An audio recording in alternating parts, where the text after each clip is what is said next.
Hi, I'm Ashley McLaughlin, and I did the intro movie and designed the characters for Conquer.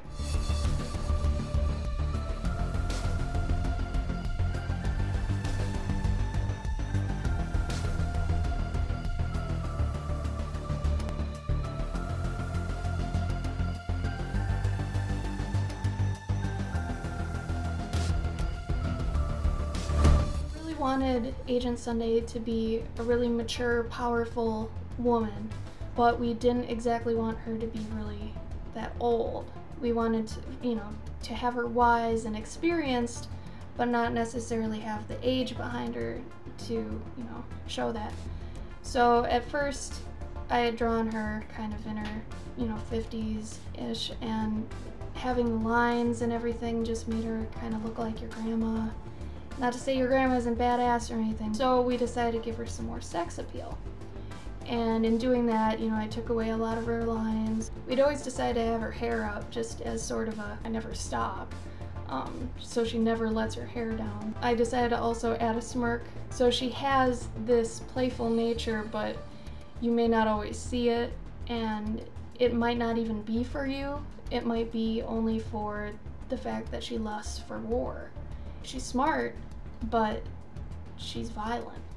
Kind of the opposite scenario for Kimyo than we did for Agent Sunday. We had toyed with the idea of making Kimyo like a 10-year-old prodigy, kid genius sort of deal.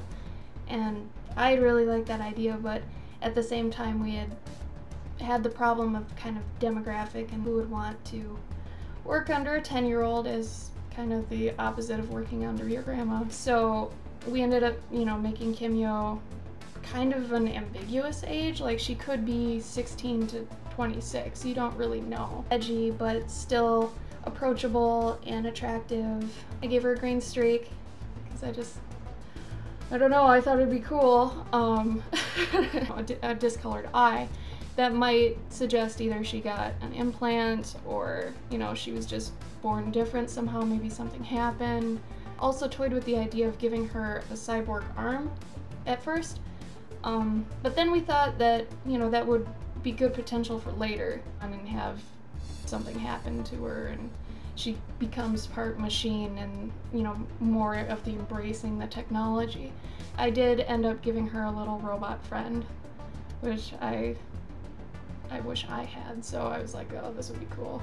Kimyo is more about kind of just seeing the technology grow, and she's soft and nice and gentle, but she's playful, very childlike. So we kind of wanted to show that with her appearance rather than telling you. You see that she's edgy, you see she's willing to take chances. I think she's cool. Prometheus and the Faceless ended up being the hardest to nail down.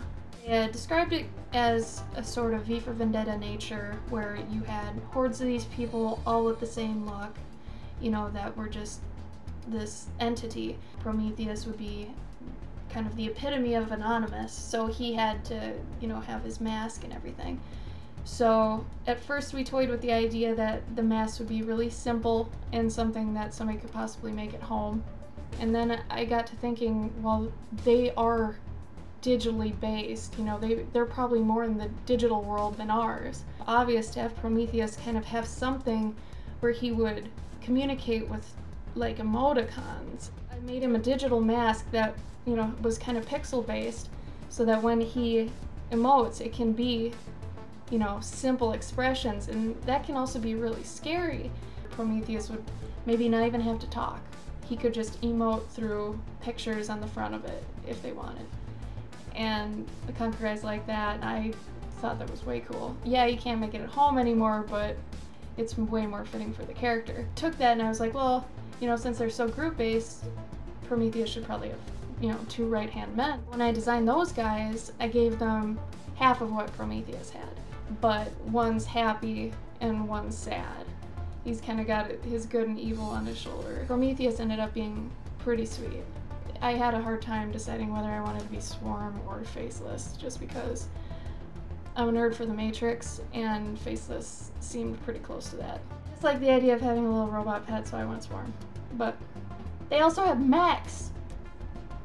You can't argue with that. Faceless get mechs, we'll talk.